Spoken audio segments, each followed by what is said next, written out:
समाधान प्रवर्तक, भावना योग प्रवर्तक एवं संपर्क समय के रूप में सारे संसार में विख्यात हैं। आज हम उनकी चरण सन्निधि में बैठ करके प्रत्यक्ष अपने प्रश्न प्रस्तुत करके समाधान प्राप्त करेंगे। हम समाधान प्राप्त करें उसके पूर्व मैं चाहता हूं कि आप हम सब गुरुदेव का आशीष प्राप्त करें। अतः मेरे साथ उच्चारें, नमोस्तु महर्षि, नमोस्तु महर्षि, नमोस्तु महर्षि। सत्य और संस्कृति का सजा भव्य वितान, कदम मिलाकर बढ़ चले धर्म और विज्ञान। गुणायतन आत्म विकास का दिव्य सदन। भव्यजनों, गुरुदेव की परिकल्पना गुणायतन जो कुछ ही माहों लोकार्पित होने वाली है, उसमें कारण बन रहे हैं आपकी संवर्धना द्वारा प्रदत्त धन, जिसके कारण हम इतनी बड़ी योजना को, इतनी बड़ी परिकल्पना को अशेष करने जा रहे हैं। बहुत सारे लोगों ने गुणायतन से जुड़कर अपने जीवन को धन्य किया है। आज भी बहुत से उदार मनाओं ने अपने भाव व्यक्त करके गुणायतन संबद्ध हुए हैं। उनके नाम उच्चार रहा हूं, आप तालियां बनाकर उनके उत्साह का संवर्धन करेंगे। गुणायतन के निर्माण निधि के रूप में श्रीमती प्रतिभा जी प्रवीण कुमार जी जैन कोटा से एवं श्रीमान विपिन कुमार जी सोनी जैन मेरठ से इन्होंने अपने आप को गुणायतन निर्माण निधि के रूप में जोड़कर के धन्य किया है। बहुत बहुत साधुवाद। श्रीमान विष्णु प्रसाद जी उमाशंकर सुजालपुर मंडी, इन्होंने भी 21,000 की राशि प्रदान करके अपने आप को संबद्ध किया है। बहुत बहुत साधुवाद। आपकी तालियां लगातार बजती रहें। श्रीमती सुषमा जी जैन धर्मपत्नी श्री प्रमोद कुमार जैन दिल्ली, इन्होंने अपने आप को गुणायतन के निर्माण मित्र के रूप में जोड़ करके अपने जीवन को धन्य किया है। बहुत बहुत साधुवाद। और गुणायतन के निर्माण नायक के रूप में श्री मनमोहन जी गोयल, सरिता जी गोयल, नवीन जी चेतन जी गोयल, नोएडा उत्तर प्रदेश, इन्होंने अपने आप को संबद्ध किया है। बहुत बहुत साधुवाद। प्रत्यक्षतः श्रीमान ईश्वर नारायण सिंह, विभा सिंह, श्री अमन कुमार जी, हरभजन सिंह उपस्थित हैं।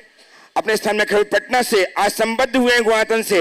बहुत बहुत साधुवाद के निर्माण सारथी के रूप में संबद्ध हुए। आइए गुरुदेव चरणों में अपने अभिवंदन प्रकट कीजिए, आशीर्वाद प्राप्त कीजिए। इनका सम्मान करने के लिए गुणायतन के ट्रस्टी श्रीमान हरीश जी जैन दिल्ली ये आए और इनका सम्मान करके, इनके अजीत जी गंगवाल पटना ये भी साथ में जाएं और गुणायतन की महिमा मंडित करें इनका सम्मान करके। आइए मोमेंटो जी, मोमेंटो।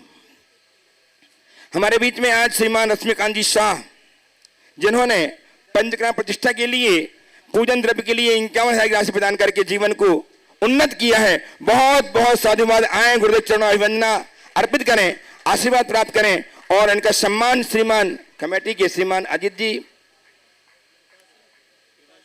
विकास जी, बिमल जी राणा साहब, पंचकर्म प्रतिष्ठा समारोह के अध्यक्ष श्रीमान बिमल जी राणा, पद्मश्री महामंत्री श्रीमान विकास जी अग्रवाल आए और श्री रश्मिकांत जी शाह, जिन्होंने यह राशि अर्पित की, उनके लिए सम्मान करके अपने पंचकर्म प्रतिष्ठा की गौरव को संवर्धित करें। आज हमारे बीच में जिन्होंने अपने जन्मदिन के अवसर पर सम्मान कीजिए विमल जी एवं श्रीमान विकास जी अग्रवाल, श्रीमान रश्मिकांत जी शाह, इनका सम्मान करेंगे। तालियां लगातार बजती रहे। ये सब व्यक्तित्व जिन्होंने अभी पंचकर्म प्रारंभ नहीं हुआ है और राशि अर्पित करके सौभाग्य प्राप्त कर लिया है। बहुत बहुत साधुवाद पूजन द्रव्य के लिए।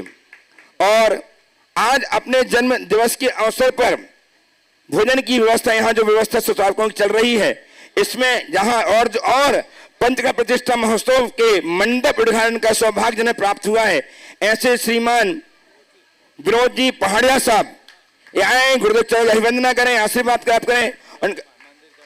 मंदिर कमेटी के अध्यक्ष भी हैं, शीघ्र से अपने परिवार के साथ आ जाएं और इनका सम्मान करने के लिए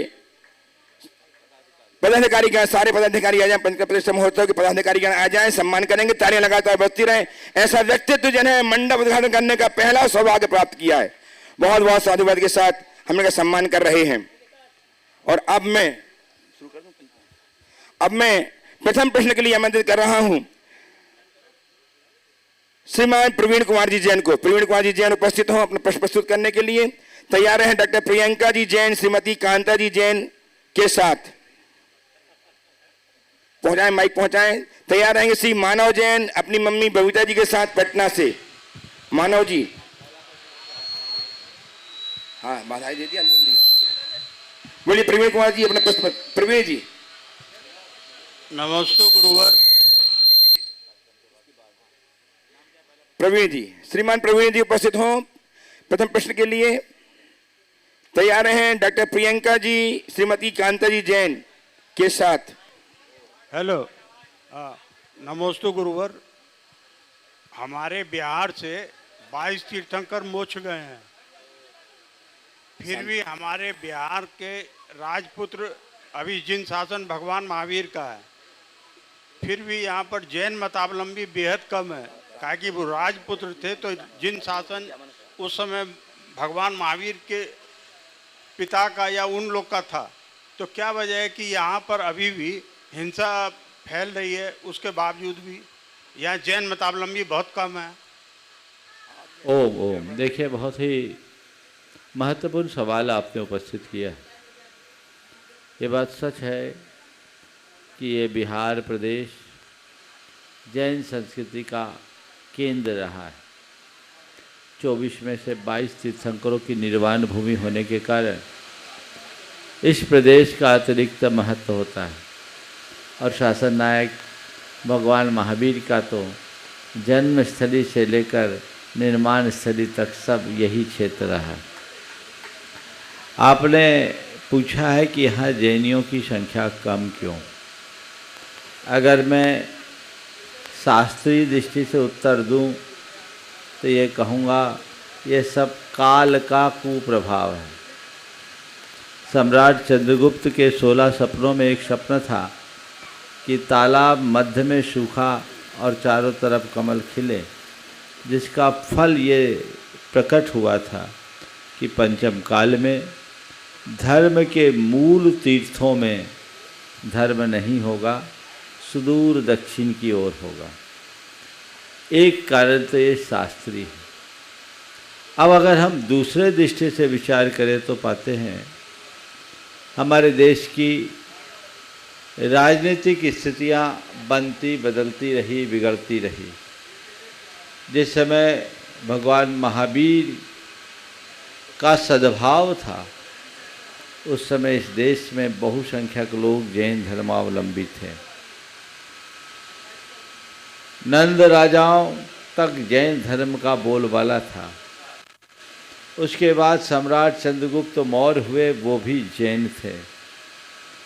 और इतना ही नहीं, आपकी इस पाटलिपुत्र का तो इतिहास जुड़ा हुआ है। राजा पुष्यमित्र तक जैन थे।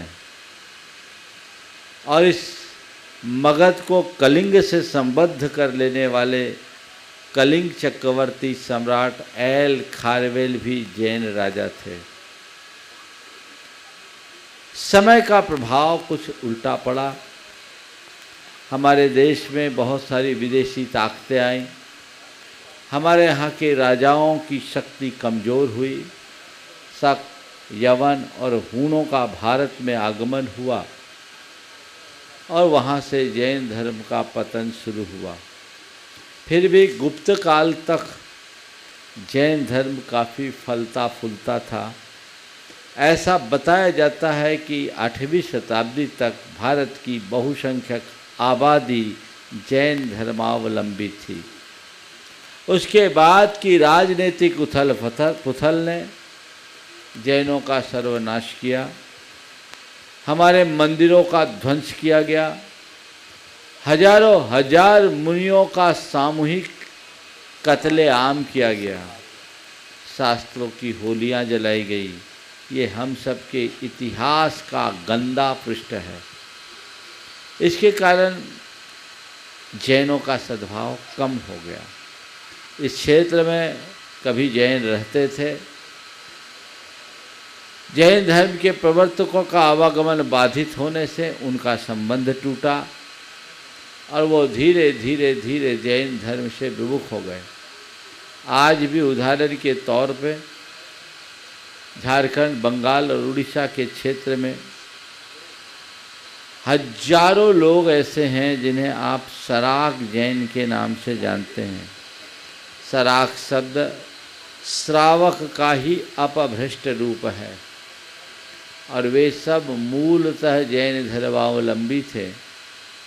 उनके नाम भी, उनके गोत्र हमारे तीर्थंकरों के नाम से जुड़े हुए हैं। बहुत सारे लोग आज पुनः जैन धर्म की ओर अग्रसर हुए हैं।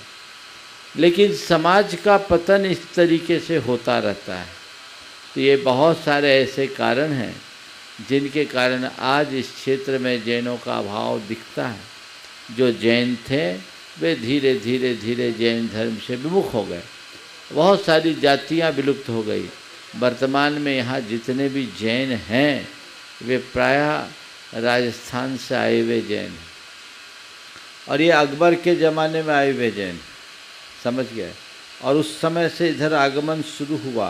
ये 400-500 साल का ही इतिहास है, और ज़्यादातर तो अभी लगभग 100 साल के मध्य में आए हुए जैन हैं। तो ये मूल जैन थे वे जैन धर्म से विमुख हो गए, इसलिए यहाँ जैन देखने को कम मिलते। उपस्थित हों डॉक्टर प्रियंका जी, श्रीमती कांता जी जैन के साथ।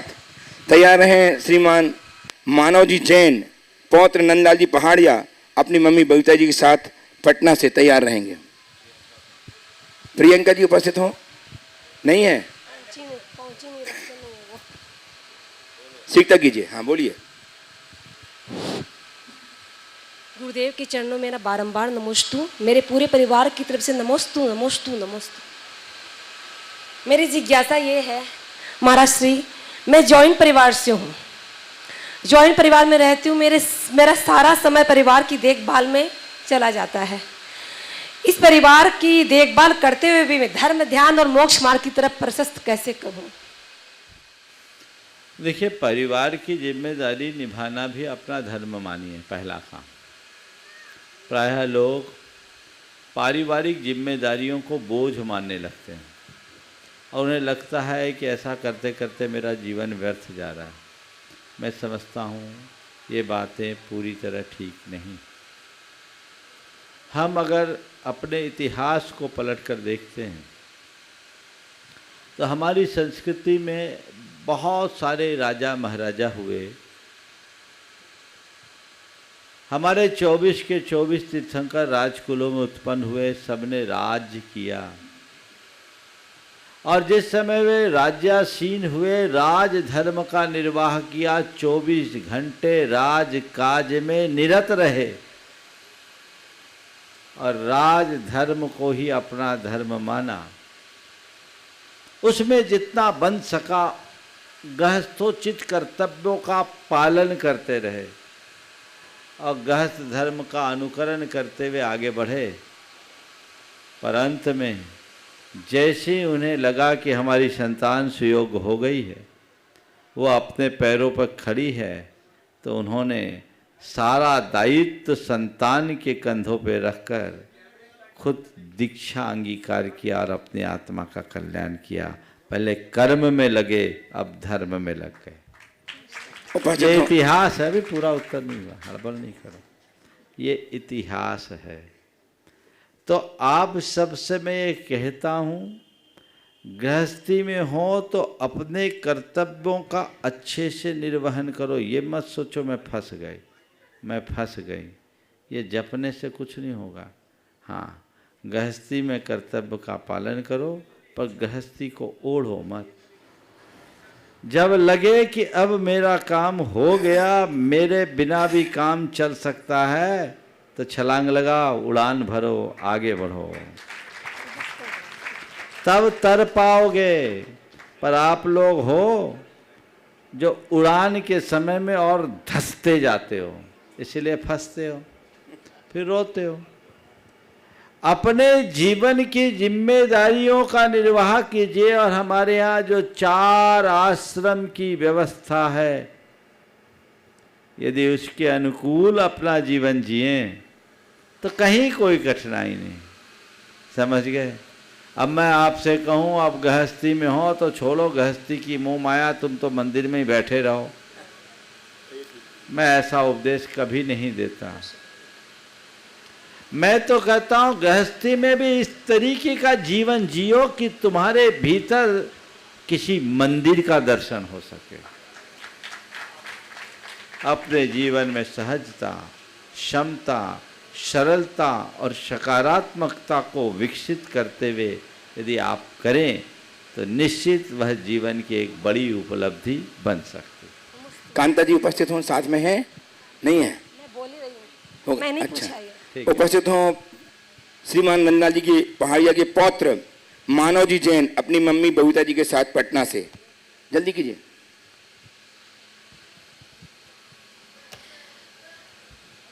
जो वीतराग हो चुके जिनको भविष्य में होना है, जो वीतराग हो चुके जिनको भविष्य में होना है, जो वीतराग हो चुके जिनको भविष्य में होना है, जो वर्तमान में चल रहे इस पथ पर कर्म मल धोना है, जो साधक हैं आराधक हैं जिनसे अंतस हरिहारा है, अपने जीवन की सिद्धि हेतु उन्हें सत्सत नमन हमारा है। गुरु जी के चरणों में बारंबार नमोस्तु। गुरुजी, मैं जानना चाहता था ये कर्म सिद्धांत का विज्ञान क्या है और सामाजिक जीवन में रहते रहते कर्म बंध से कैसे बच सकते हैं? बहुत अच्छा सवाल किया। कर्म सिद्धांत का विज्ञान क्या है? मैं ये कहूँगा, अगर एक बार कर्म सिद्धांत के विज्ञान को समझ लिया तो तुम जीवन के रूपांतरण का विज्ञान सीख जाओगे। ये बड़ा वैज्ञानिक और तार्किक सिद्धांत है। जैन कर्म सिद्धांत की दृष्टि से यदि मैं बात करूं तो इस पूरे ब्रह्मांड में अनेक प्रकार के परमाणु समूह हैं जिन्हें शास्त्रीय भाषा में वर्गना कहते हैं। उनमें से कुछ ऐसे परमाणु समूह हैं जो कर्म के रूप में परिवर्तित होने की योग्यता रखते हैं। सारे लोक में ठसाठस भरे, जहाँ हम हैं वहाँ भी अनंत अनंत है। हर प्राणी 24 घंटे प्रवृत्ति करता है, मन से, कभी वचन से तो कभी शरीर से। मन से हम विचार करते हैं, वचनों से बोलते हैं और शरीर से क्रिया करते हैं। हमारे मन, वाणी और शरीर की क्रिया के निमित्त से हमारी आत्मा में एक विशेष प्रकार का वाइब्रेशन होता है जो अत्यंत सूक्ष्म होता है। उस वाइब्रेशन के कारण जो हमारे इर्द गिर्द कर्म के परमाणु हैं वे हमारी ओर आकर्षित होकर कर्म के रूप में परिवर्तित हो जाते हैं और हमारे भावों के अनुसार तीव्रता और मंदता से आत्मा में चिपक जाते हैं। कालांतर में वे चिपककर संस्कार के रूप में बैठे जमे रहते हैं। कालांतर में वो पकते हैं, अपना अच्छा बुरा फल प्रदान करते हैं, जिससे हमारा अच्छा और बुरा जीवन निर्धारित होता है। ये सिद्धांत ठीक वैसा ही है जैसे कि अभी मैं कैमरे के सामने बोल रहा हूँ, सामने सब कुछ रिकॉर्ड हो रहा है। मैं जैसा बोल रहा हूँ वैसा रिकॉर्ड हो रहा है, जो बोल रहा हूँ वो रिकॉर्ड हो रहा है, जिस एक्शन में बोल रहा हूँ उस एक्शन में रिकॉर्ड हो रहा है। इनके कैमरे में जो कार्ड लगा है उस कार्ड को उलट पलट कर देखोगे तो कुछ भी दिखाई नहीं पड़ेगा, लेकिन सिस्टम में लगाकर जब उसे प्ले किया जाएगा तो वह सब कुछ दिखेगा। तो हमारा जो एक्शन है, एक्टिविटीज है, हमारी जो प्रवृत्तियां, इन प्रवृत्तियों से कर्म हमारी ओर आकृष्ट होते हैं और वह हमारी चेतना से जुड़ जाते हैं। वे ही कालांतर में अच्छा और बुरा जीवन निर्धारित करते हैं। ये एक सामान्य बात। अब इसे हम थोड़ा मनोविज्ञान की दृष्टि से देखते हैं। हालांकि मनोविज्ञान की बात काफ़ी स्थूल है, पर चूंकि इससे हमें समझने में आसानी होगी इसलिए बात कर रहे हैं। आज जब हम मनोविज्ञान की बात करते हैं तो मनोविज्ञान में दो प्रकार के माइंड की बात की जाती है, कॉन्शियस माइंड और सब कॉन्शियस माइंड। हमारी जितनी भी एक्टिविटीज है वह सब कॉन्शियस माइंड के द्वारा दिखती है। और मनोविज्ञान ये कहता है कि हम अपने कॉन्शियस माइंड से जो भी एक्टिविटी करते हैं उसके संस्कार हमारे सब कॉन्शियस माइंड में जम जाते हैं, और हमारे सब कॉन्शियस माइंड में जैसे संस्कार जमते हैं हमारे कॉन्शियस माइंड भी उसी अनुरूप काम करता है। हमारी प्रवृत्तियों में 90% भूमिका सब कॉन्शियस की है, 10% भूमिका ही कॉन्शियस माइंड की है, ये मनोविज्ञान कहता है। मैं समझता हूँ ये पूरा जैन कर्म सिद्धांत की ही आधुनिक व्याख्या है। हम जैसी प्रवृत्ति करते हैं वैसे कर्म के संस्कार हमारी चेतना में जमते हैं, और जैसे कर्म के संस्कार जमते हैं कालांतर में वो पकते हैं, हमारी वैसी प्रवृत्ति होती है। हम सब कॉन्शियस माइंड से जो सोचते हैं, बोलते हैं, विचार करते हैं, सुनते हैं, वो सब हमारे कॉन्शियस माइंड में अंकित होता है, और हमारा कॉन्शियस माइंड हमारे सब कॉन्शियस माइंड को एक्टिव करता है, वैसी हमारी प्रवृत्ति बन जाती है। ये पूरा बड़ा मनोवैज्ञानिक सिद्धांत है। तो ये कर्म 24 घंटे बंधता है, इससे वंचित कोई नहीं।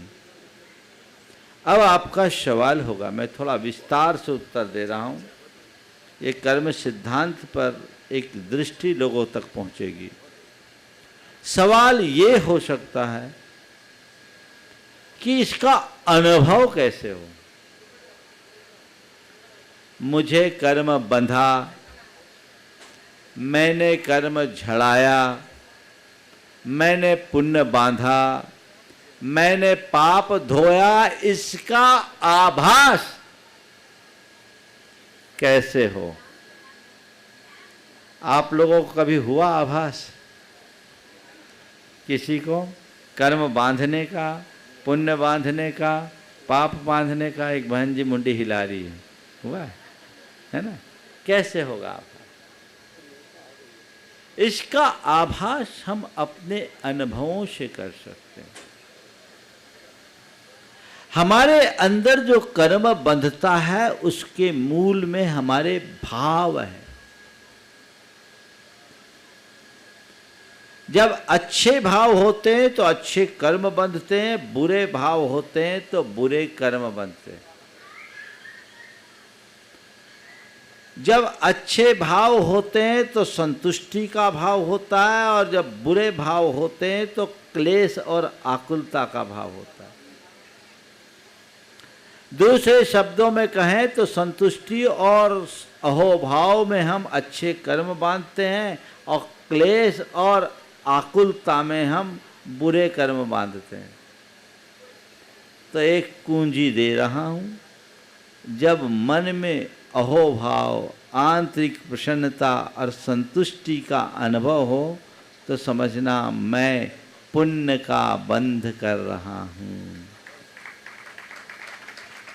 और मन में क्लेश, आकुलता और तनाव हो, चिंता हो, ईर्ष्या हो, द्वेष हो, नकारात्मकताएं हो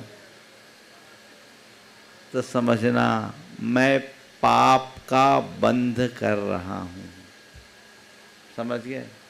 ये सब हमारे भावों से जुड़ा हुआ है, और यदि हम भावों में बदलाव लाए तो जीवन में बहुत बड़ी क्रांति हो सकती है। भाव से ही कर्म बांधे जाते हैं, और भाव से ही कर्म नसते हैं। इसलिए हम भाव शुद्धि की ओर ध्यान दें, और जैन साधना केवल इस पर ही बल देते हैं। ठीक। उपस्थित हो श्रीमान हरि सिंह जैन, ट्रस्टी गुणायतन दिल्ली से।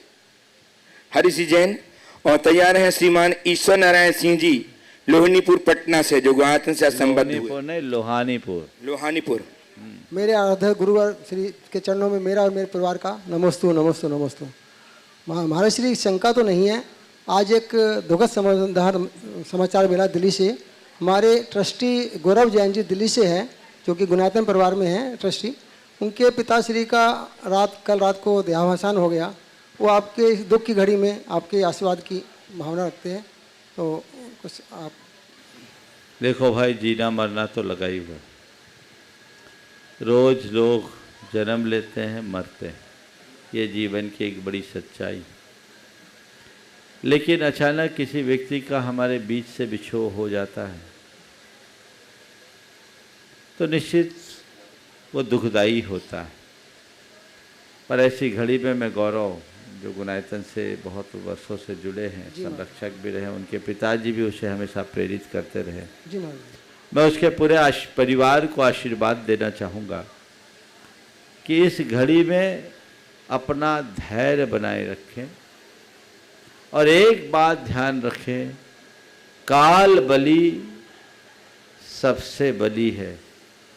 काल बली के आगे किसी का नहीं चलता। उनका इतना ही नियोग था, ऐसा मानकर स्वीकार करें।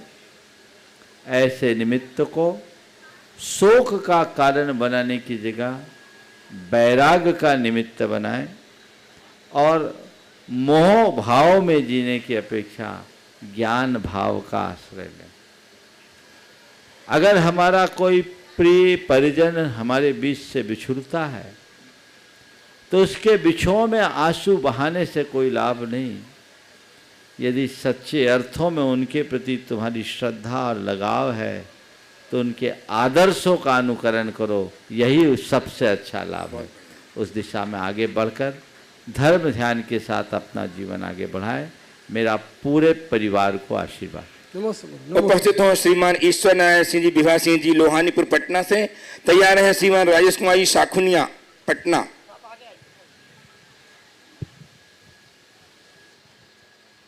नमस्तो भगवान, नमस्तो नमस्तो नमस्तो भगवान। भगवान, आपके मुखार बिंद से शब्दों के मोती झड़ते हैं। मैं किस चादर में लपेटूं कि हम लोग का कल्याण हो जाए? देखिए, मुझे नहीं मालूम मेरे मुख से मोती झरते हैं या क्या झरते हैं, पर मैं तो यही मानता हूँ आप सबके प्रति मेरे हृदय में जो करना है वही झरती है। आपने पूछा है किस चादर में लपेटूं, मैं कहता हूँ झरने से जो झरता है उसे चादर में नहीं लपेटा जाता, उसे तो पिया जाता है, रसपान करते जाओ। अपने गले को तर कर लो, जीवन धन्य होगा। अभी ये लोहानीपुर, पटना वाले लोहानीपुर है। पटना का लोहानीपुर जैन संस्कृति के इतिहास का एक बहुत महत्वपूर्ण स्थान। पटना के लोहानीपुर से ईसापुर दूसरी शताब्दी का, दूसरी तीसरी शताब्दी का एक नग्न मानव धड़ मिला, जिनके दोनों हाथ नहीं, दोनों पैर नहीं, सिर नहीं, और शेष स्थान जिसमें दिगंबरत्व दिख रहा है। और ऐसा का ऐसा ही नग्न मानव धड़ हड़प्पा से प्राप्त हुआ था, जो ईसापुर 3000 वर्ष पहले के। ये जैन संस्कृति का द्योतक है और यहाँ जैन धर्म फलता फूलता था, इसमें कोई संशय ही नहीं। आज आप उस लोहानीपुर से आए हैं, बहुत बहुत आशीर्वाद। आइए श्रीमान राजेश कुमार जी शाखुनिया पटना से। तैयार हैं श्रीमान विकास जी अग्रवाल पटना से ही। गुरुवर, नमोस्तु नमोस्तु नमोस्तु। मेरा शंका है कि मंदिर बनाने के लिए जब जमीन खरीदी जाती है, उसमें जो धन दिया जाता है उसको दान कहा जाए कि उसका प्रॉपर्टी? मंदिर के लिए जो जमीन खरीदने के लिए अगर धन दिया जाता है तो धन तो दिया है दान में। दान के बाद जो संपत्ति आई वो मंदिर की संपत्ति हुई। अगर हम संपत्ति की दृष्टि से देखें तो वो प्रॉपर्टी है, उसकी हिफाजत करनी चाहिए। लेकिन मैं कहूँगा वो प्रॉपर्टी ही नहीं है, वो देव द्रव्य है। उसके लिए अपना प्राणों को समर्पित करके सुरक्षित रखना चाहिए। नमस्ते। संपत्ति में और देव द्रव्य में एक बड़ा अंतर है। संपत्ति भोग के लिए होती है और देव द्रव्य केवल संरक्षण के लिए, संवर्धन के लिए। संपत्ति का भोग करके तुम अपने जीवन को आगे बढ़ा सकते हो, देव द्रव्य का भोग करोगे तो 7 जन्मों तक अनाथ बनोगे। भाव भाव में दारिद्र होगा। इसलिए कोई भी हमारे मंदिरों के और पारमार्थिक क्षेत्रों के जो भी संपत्तियां हैं, उन्हें संपत्ति के रूप में मत देखना, उन्हें देव द्रव्य की भांति देखना और देव द्रव्य के रूप में उनका संरक्षण करना। उसमें कोई एक धेले का भी इधर से उधर दुरुपयोग ना हो सके। देव द्रव्य के लिए हमारे यहाँ निर्माल्य कहा गया और निर्माल्य के उपभोग को महान पापकारी कहा गया है, समझ गए? इसलिए जब तुमने दिया तब दान था, दे देने के बाद वो देव द्रव्य हो गया, उसे संपत्ति की तरह कभी मत देखना। उपस्थितों को आएंगे श्रोमणी संरक्षक एवं पंचकन्या प्रतिष्ठा महोत्सव समिति के महामंत्री श्रीमान विकास जी अग्रवाल और तैयार रहेंगे आदरणीय भैया आदित्य जी, अभय जी आदित्य बाल ब्रह्मचारी अपनी सूचनाओं के साथ तैयार रहेंगे। नमस्ते महाराज जी, नमस्ते महाराज जी, नमस्ते महाराज जी। मेरा कुछ प्रश्न है, मैं समझ नहीं पा रहा हूँ कि वो प्रश्न है कि जवाब है, और दो प्रश्न ऐसे हैं कि जिसके मैं चाहता हूँ कि आप ही उसके कड़ी को जोड़ें अपना। पटना समाज में जब मैं यहाँ आया था तो काफ़ी दिनों बाद पता चला था कि नेमीनाथ की प्रतिमा, नेमिया घाट की प्रतिमा यहीं पर थी पटना सिटी की, जो यहाँ से वहाँ चली गई थी अपना। तो वो किस अवस्था में गई या किस कारण से गई वो तो नहीं पता था, क्योंकि हो सकता मैं उस टाइम नहीं जन्मा होऊंगा या कोई कारण हुआ होगा। लेकिन आज की जो स्थिति है अपना, अगर इस पंचकन्या में महाराज जी किसी का भाव बनता है कि मैं अपनी प्रतिमा दान दूं और उस मंदिर में स्थापना करूं, और अगर उसको मना कर दिया जाता है तो क्या होता है? तो इन दोनों प्रश्नों को मैं चाहता हूं थोड़ा मेरे को उस कड़ी को जोड़ा जाए अपना। देखिए, पहली बात तो आपने कही कि नेमिनाथ भगवान की कोई प्रतिमा, नेमिया घाट में जो प्रतिमा गई है। हाँ, अच्छा, गुराला मंदिर के मूल नायक नीमिया घाट में, वो तो पार्श्वनाथ ही हैं, यहाँ से गए हैं। देखिए, कभी भी अब पुरखों ने जिस भाव से दिया हो, नीमिया घाट में वो प्रतिमा जी बहुत ही अतिशयकारी है, उसका प्रभाव भी है। चूँकि पटना में जैन समाज की संख्या बहुत ज़्यादा नहीं रही, मंदिर यहाँ एक से एक रहे। पुराने पाटलिपुत्र में जहाँ ये पंचकल्याणक होना, वहाँ मुझे बताते 4 मंदिर हैं। एक के तो मैंने दर्शन किए, दर्शन करके मन गदगद हो गया। प्राचीन प्रतिमा काले बाबा के रूप में ज्ञात आदिनाथ भगवान की प्रतिमा मन को आनंद से भर दी। तो यहाँ चूँकि समाज कम होगी, लोगों ने भाव व्यक्त किया होगा, दे दिया। जिन्होंने दिया उनके मन में कोई दुराशय नहीं, किसी लोभ लाभ के चक्कर में उन्होंने नहीं दिया होगा। लेकिन मूल नायक का कभी भी इस तरह से विहार नहीं कराना चाहिए। और ये विहार हुआ किस परिस्थिति में हुआ, किस विधि विधान से किया, मुझे ज्ञात नहीं, पर मुझे लगता है 60-70 वर्ष पुरानी बात होगी, केवल चर्चा, और ज़्यादा पुरानी बात। तो अब जो हो गया सो हो गया, उसके विषय में कोई भी टिप्पणी करने का औचित्य मुझे प्रतीत नहीं होता। लेकिन जो दूसरा सवाल है, इस सवाल के संदर्भ में मैं ये जरूर कहूँगा, कहीं भी किसी भी मंदिर से भगवान की कोई अगर जरूरत हो, लोग कहे तो विधि विधान से विहार करा के भगवान को विराजमान करना, पर मूल नायक नहीं। मूल नायक को विहार कराने का मतलब मंदिर को ही विहार करा देना।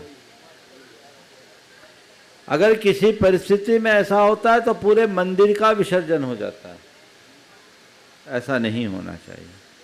और हमें मंदिरों को बनाए रखने की भरपूर कोशिश करनी चाहिए। सभी लोगों को मैं इस संदर्भ में कहना चाहूँगा।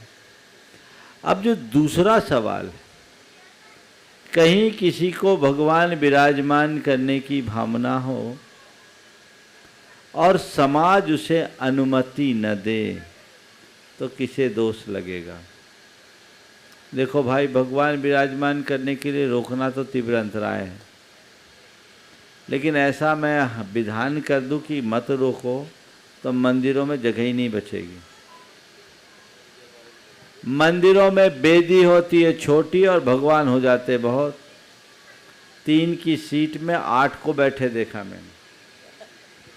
तो ये मंदिर की गरिमानुरूप नहीं होती। इसलिए मैं तो अक्सर कहता हूँ कमेटियों को, मंदिर निर्माण के समय ये सुनिश्चित कर लेना चाहिए कि हमारे जिनालय में कितने श्री जी विराजमान होंगे, और उनमें जिनको जिनको भी सौभाग्य लेना है समाज की परंपरा के अनुरूप उन्हें अवसर देके सौभाग्य दे देना चाहिए। उसके बाद एक प्रस्ताव रख देना चाहिए कि अब इस मंदिर में कोई नए जिन प्रतिमा जी विराजमान करने की गुंजाइश नहीं है जब तक कि मंदिर का एक्सपांशन ना हो। तो इसमें किसी प्रकार का दोष नहीं है, एक व्यवस्था है। लेकिन आवश्यकता होने के बाद भी यदि कोई रोकता है तो ऐसा व्यक्ति महान अंतराय का भागी बन रहा है। कई बार ऐसा होता है, एक स्थान पर ऐसा हुआ, मैं आपको बताऊं, बहुत दुख के साथ बता रहा हूं। एक जगह मंदिर में भगवान विराजमान करना था,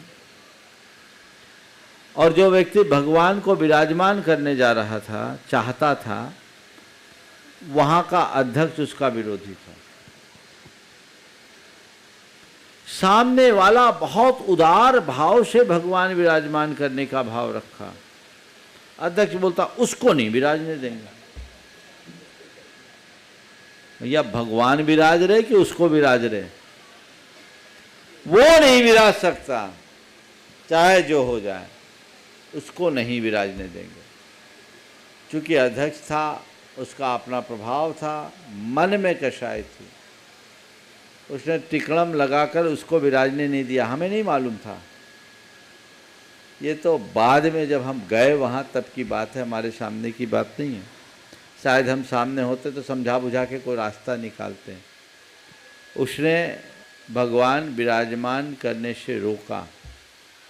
अब जो भी संयोग हो, 1.5 वर्ष के अंतराल के बाद जब मैं वहाँ पहुँचा तो वही अध्यक्ष जिसके एक बेटे की मोटरसाइकिल की दुर्घटना में मृत्यु हो गई और व्यापार में भारी नुकसान झेला, ग्रेन मर्चेंट का काम था, सोयाबीन का कारोबार करता था, अचानक आई मंदी से इतनी गहरी मार पड़ी कि उठ नहीं पाया। वो व्यक्ति मेरे पास आया, महाराज जी ऐसा क्यों हो गया, हम क्या करें? तो ये बात चूँकि मेरे कानों में आ गई थी।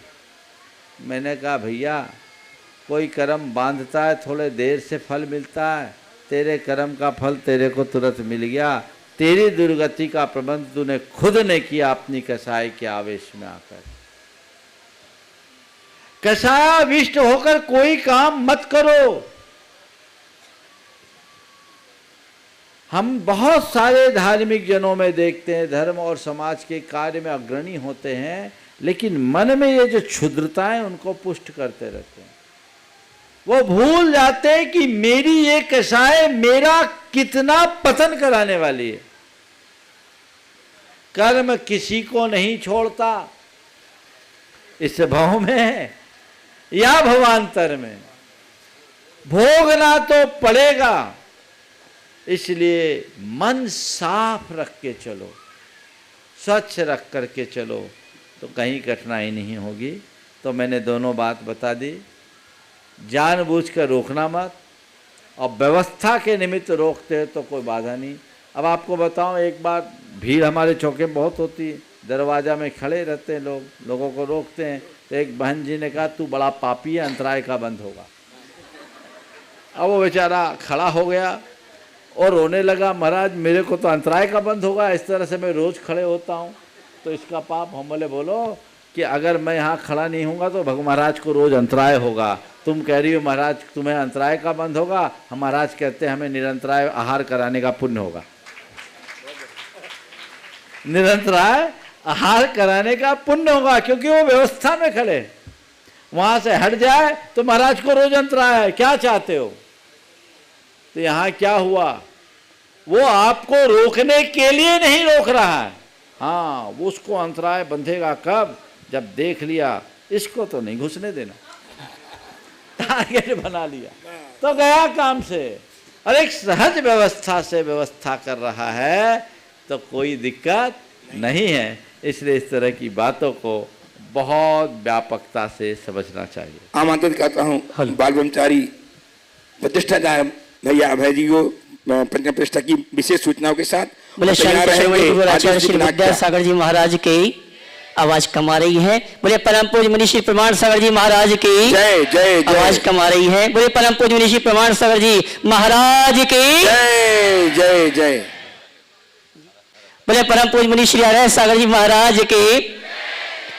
हमारा सौभाग्य जागा है। प्रतीक्षा घड़ी धीरे धीरे समाप्त होती जा रही है। प्रातः काल की वेला में हमने अपने उत्साह के साथ परम पूज्य मुनिवर प्रमाण सागर जी मुनिवर अरह सागर जी महाराज के सानिध्य में हमने मस्तकाभिषेक का कार्यक्रम संपन्न किया। बहुत ही उत्साह उमंग के साथ ये कार्यक्रम संपन्न हुआ और उसी के साथ एक कड़ी आज और जुड़ गई। आज आत्मोत्थान का संदेश देने वाला कैसे पतित आत्मा पावन बनती है, तीर्थंकर भगवंतों के चरित्र का दिग्दर्शन कराने वाला पंचकणक प्रतिष्ठा महोत्सव जो कि आगामी 14 अप्रैल से 20 अप्रैल तक परम पूज्य गुरुवर आचार्य श्री विद्यासागर जी महाराज के आशीर्वाद और परम पूज्य मुनि श्री प्रमाण सागर जी अरह सागर जी महाराज के मंगल सानिध्य में संपन्न होने वाला है। ऐसे महा अनुष्ठान के महापात्रों का आज कार्यक्रम बहुत सी उत्साह उमंग के साथ संपन्न हुआ। आज मैं कहना चाहूंगा हमने सौधर्मिंद का चुनाव कर लिया। महाराजा नाभिराय मरुदेवी भगवान के माता पिता ईशान इंद्र सानत कुमार महेंद्र महायज्ञ नायक को ताली तो बजाइए। कुबेर और भरत बाहुबली और 8 जो अन्य पात्र हैं उनका चुनाव किया। साथ ही इस अनुष्ठान का ध्वजारोहणकर्ता का भी हमने चुनाव आज संपन्न कर लिया है। हाँ जी, मंडप उद्घाटन पुण्यार्जक का चुनाव किया है। और बंधु मैं कहना चाहूंगा अभी भी कुछ स्थान रिक्त हैं, अभी भी कुछ स्थान रिक्त हैं। अगर आप चाहते हैं कि इस अनुष्ठान में महापात्र के रूप में अपनी सहभागिता दर्ज कराते हुए साथ ही पुण्य का संचय करना चाहते हैं तो कमेटी के पदाधिकारियों से संपर्क करके आप महापात्र के रूप में इस अनुष्ठान में सम्मिलित होकर साथ ही पुण्य का संचय कर सकते हैं। आगामी 14 अप्रैल से 20 अप्रैल तक का ये कार्यक्रम 7 दिवसीय कार्यक्रम परम पूज्य मुनिवर के सानिध्य में प्रारंभ होगा। और एक और कड़ी जुड़ रही है मुनिवर का 35वां दीक्षा महामहोत्सव का कार्यक्रम, महावीर जयंती का कार्यक्रम और साथ में 14 तारीख को ही घट यात्रा श्री जी की शोभा यात्रा के साथ साथ ध्वजारोहण मंडप शुद्धि के माध्यम से हमारा यह अनुष्ठान प्रारंभ होगा। बंधु मैं कहना चाहूंगा ध्वजारोहण करने का सौभाग्य उस सौभाग्यशाली श्रावक को प्राप्त हुआ है जिसका देव शास्त्र गुरु प्रति श्रद्धा समर्पण का भाव है। जब भी आचार्य गुरुवर या मुनिवर संकेत करते हमेशा हमेशा तैयार रहते हैं। मैं चाहूंगा उस परिवार के लिए उस श्रावक के लिए जोरदार ताली बजाकर उनका सम्मान करें। हमारे मुंबई निवासी गुणायतन के शिरोमणि संरक्षक श्रीमान प्रशांत जी HTFC उन्हें इस अनुष्ठान का ध्वजारोहण करने का सौभाग्य प्राप्त हुआ है। बंधु आप सभी से ही कहना चाहूंगा प्रतीक्षा की घड़ी समाप्त हो गई है। कुछ ही दिन पश्चात यह आयोजन प्रारंभ होने वाला है। अगर आपने अपनी सहभागिता दर्ज नहीं कराई है सामान्य ईंधनदानी के रूप में, घट यात्रा के कलश के रूप में, जन्माभिषेक कलश के रूप में या महापात्र के रूप में तो आप अपनी मानसिकता बना के रखें। और कमेटी ने पूरी व्यवस्था की है। अगर आप 7 दिन तक उस अनुष्ठान स्थल में रुकना चाहते हैं तो आपके रुकने की व्यवस्था है, दोनों टाइम की भोजन की व्यवस्था है, ये सब तो है।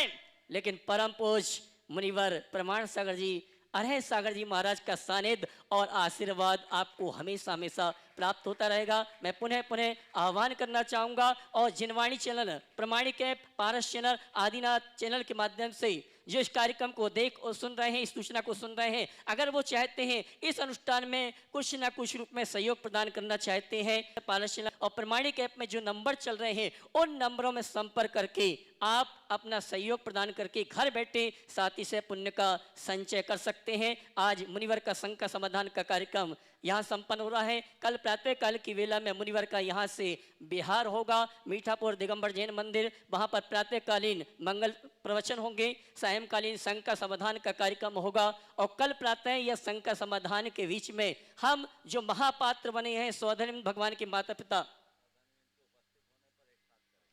बंधु मैं कहना चाहूंगा सौधर्मिंद का नाम तो आ चुका है, लेकिन सौधर्मिंद हमारे बीच में उपस्थित नहीं है। जैसे ही सौधर्मिंद यहाँ पर आएगा, सभी महापात्रों का सम्मान का कार्यक्रम और इंट्रोडक्शन आपकी समाज के बीच में होगा और जिनवाणी चैनल पारस चैनल के माध्यम से पूरे विश्व में ये संदेश जाएगा कि सौधर्मिंद आदि कौन बने हैं। आइए इन्हीं सभी सूचनाओं के साथ पुनः आपसे ये कहना चाहूंगा, एक भावनात्मक जुड़ाव के साथ इस अनुष्ठान से जुड़ने का भाव बनाएं, क्योंकि अवसर आया है। इस अवसर को चूक जाएंगे तो अगली बार अवसर आएगा, उस अवसर का आप लाभ नहीं ले पाएंगे। आइए पुनः संघ का समाधान के कार्यक्रम के लिए मैं आवाज दे रहा हूं सुदर्शन जी को। उपस्थित हूँ विनोद जी पहाड़िया साहब पटना से, जो जिन्हें सौभाग्य प्राप्त हुआ है मंडप प्रतिष्ठा मंडप उद्घाटन करने का, और अध्यक्ष मंदिर समिति के अध्यक्ष श्रीमान विनोद जी पहाड़िया साहब तैयार हैं। आदिश जी बिनाकिया पटना, पास पास ऐसे लगाइए, पास से बोलिए। नमस्ते महाराज। और वो बोलिए। बस मैं तो आप सब लोग आए उसका आभार व्यक्त करने के लिए खड़ा हुआ हूँ। बोलिए पास में। हाँ प्रश्न बहुत ठीक है, आशीर्वाद बहुत बहुत। आदिश जी बिनाकिया उपस्थित हो। सुबोधि अजित कुमार जी गंगवाल पटना, अजित कुमार जी गंगवाल पटना, प्रश्न सीधे सीधा कीजिए। तैयार हैं श्रीमती संगीता जी बड़जात्या पटना, संगीता जी बड़जात्या पटना तैयार रहेंगी। नमोस्तु गुरुवर, आपके चरणों में बारंबार नमस्कार। गुरुदेव, मैं पूछना चाहता हूँ, मेरा कौन सा पुण्य था जो आपका आशीर्वाद मिला, आपकी प्रेरणा मिली और इतना सुंदर मंदिर बना, और इसमें मैं अपना पूरा समय दे करके इस मंदिर को यहाँ तक लाया। मेरा कौन से कर्म का, किस कर्म का ये? देखिए बात बिल्कुल सही है। आप लोगों ने मिलजुल करके इस मंदिर का निर्माण किया। जब मैं यहाँ आया था तो ज़मीन लिए 20 बरस हो गए थे, एक ईंट नहीं लग पाई थी। कई लोग तो शायद एक आध दो लोग तो चले भी गए होंगे जिनने ज़मीन खरीदा होगा। सब थे सलामत, मंदिर बनने तक ही गए थे। लेकिन ये बहुत लंबा अंतराल था, कुछ ना कुछ व्यवधान होता था। ये मान के चलिए कि समाज का सुयोग था कि यहाँ मंदिर निर्माण का निर्णय हुआ और आप लोगों ने मंदिर बना लिया। आपने पूछा कि मेरा कौन सा पुण्य का उदय था कि हमने मंदिर बनाया। मैं कहूँगा पुण्य का तो उदय था ही कि मंदिर बनाया। अब ये भूल जाओ कि हमने मंदिर बनाया। महाराज जी, मैंने सुनो तो मेरी बात पूरी सुनो। मैंने तो आना ही नहीं, हमने, और बनाया ये भूल जाओ। और अब ये सवाल करो, ऐसा कौन सा पुण्य करूं कि जीवन मंदिर बन जाए। पुण्य का उदय था सो मंदिर बनाए। हर किसी की बुद्धि नहीं होती ऐसे अच्छे कार्य को संपन्न करने की। मैं पूरी टीम को आशीर्वाद देता हूं और भूरी भूरी प्रशंसा करता हूं। मैंने पहले दिन भी कहा था कि मंदिर जैसा मैंने सोचा था उससे अच्छा बना। लेकिन दिमाग से निकालो, मैंने मंदिर बनाया, मैं कौन होता हूं बनाने वाला।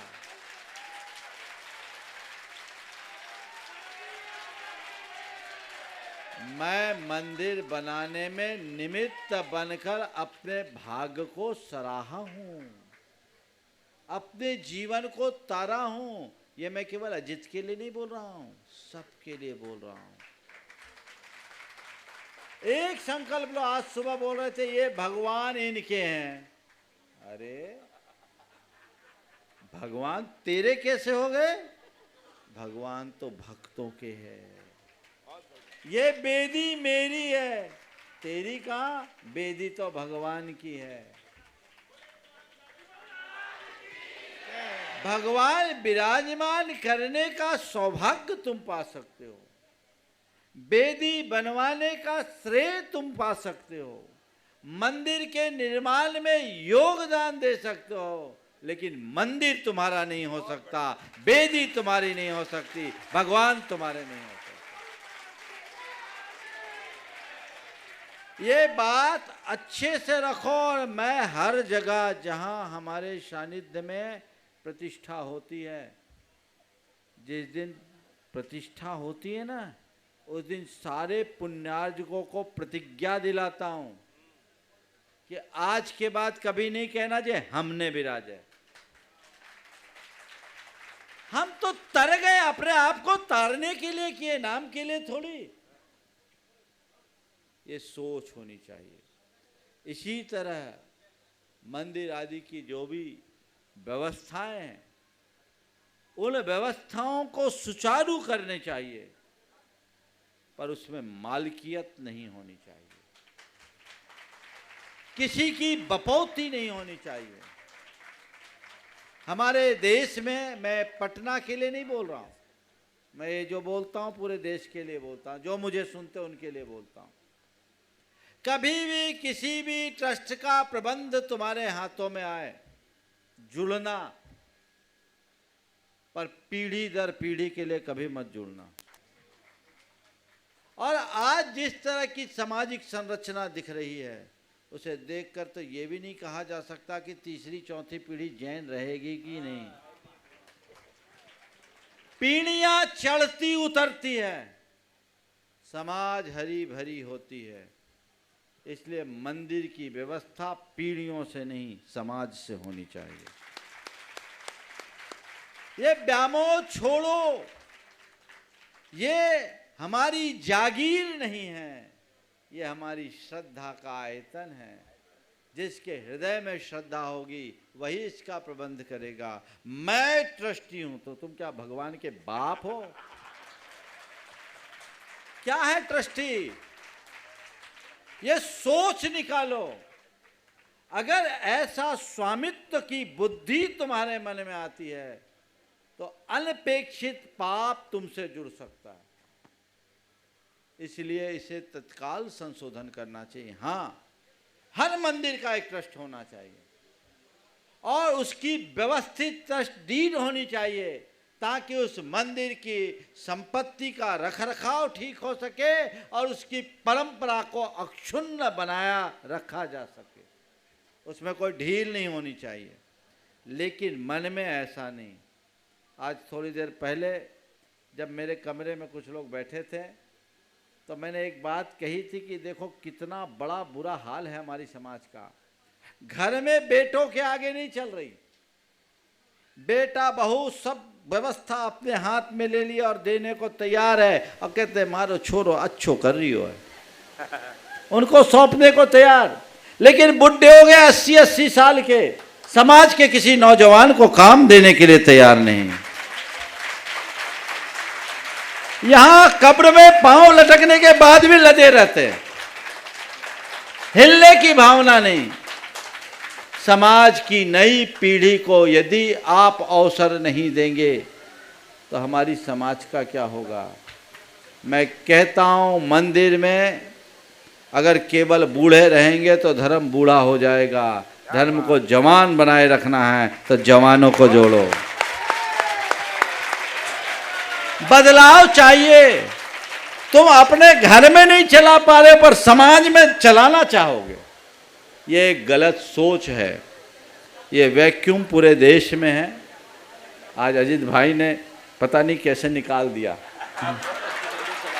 लेकिन ये एक बहुत बड़ी जरूरत है। हमें दूसरी पंक्ति को हमेशा तैयार रखना चाहिए।